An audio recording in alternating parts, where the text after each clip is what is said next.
The Ozone Layer and the Plagues of the Apocalypse. Paiva Netto. Article.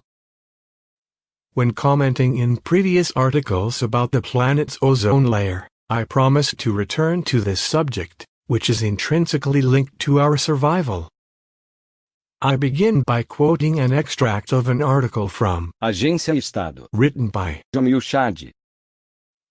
According to the UN, the U.S. Space Agency, NASA, and 300 scientists from all over the world, the mantle that protects life on Earth from harmful levels of ultraviolet radiation has stopped reducing, but it has not begun to recover itself.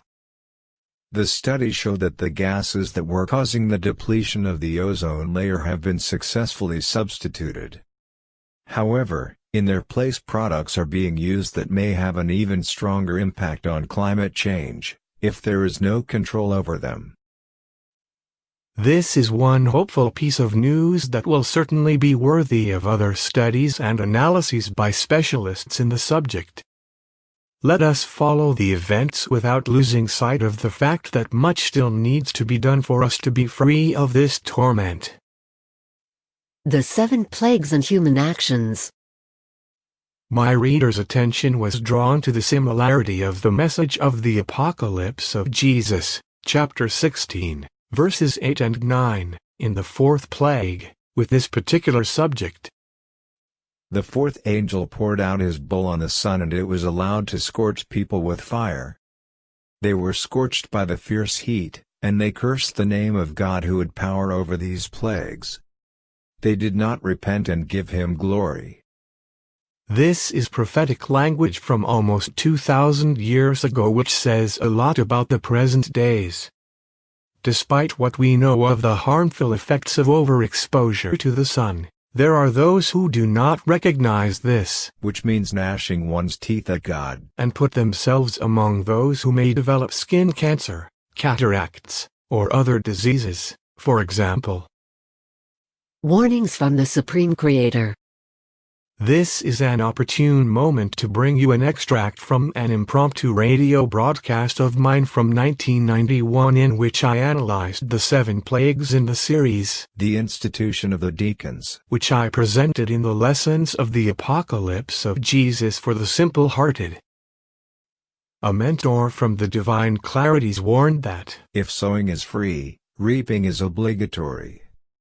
From this we understand the reason for the 7 plagues, mentioned in chapters 15 and 16 of the Apocalypse.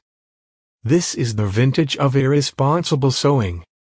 The advice of the Apostle Paul in his letter to the Galatians, chapter 6, verse 7. Do not be deceived, God is not mocked, for whatever one sows, that will he also reap. Let us go to the first verse of chapter 15 of the Revelation of Jesus, according to John, the 7 angels with 7 plagues. Then I saw another sign in heaven, great and amazing, 7 angels with 7 plagues, which are the last, for with them the wrath of God is finished. A sign from heaven is already something extremely significant. But John insists on emphasizing that this other sign is great and amazing.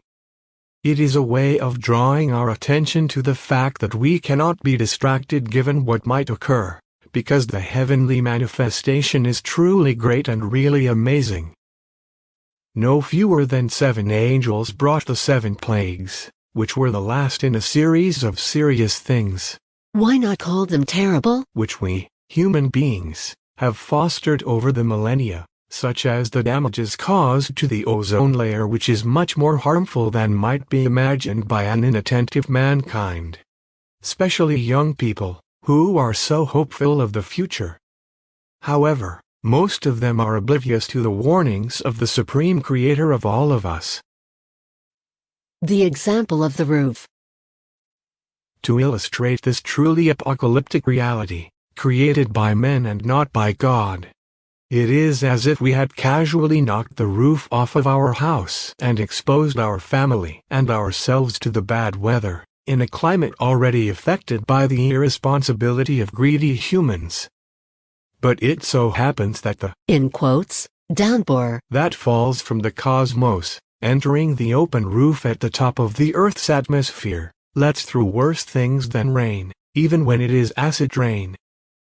There you have it, something about the action of the 7 plagues, caused by our neglect, which reinforces the validity of the divine warnings contained in the book of the final prophecies.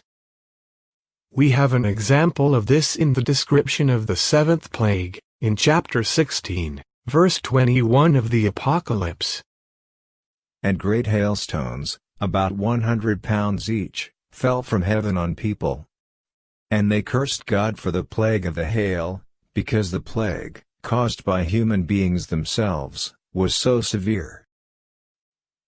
We have to, therefore, losing our fear of the apocalypse, calmly reveal its warnings while there is time, and develop the good sense we need for defending our lives. Because hope is infinite.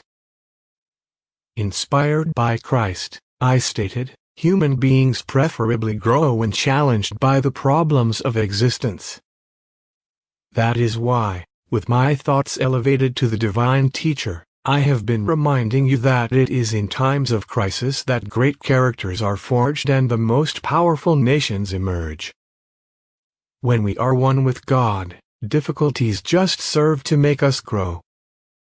They teach us to fight wisely. José de Paiva Netto. is a writer, journalist, radio broadcaster, composer, and poet. He is the president of the Legion of Goodwill, LGW.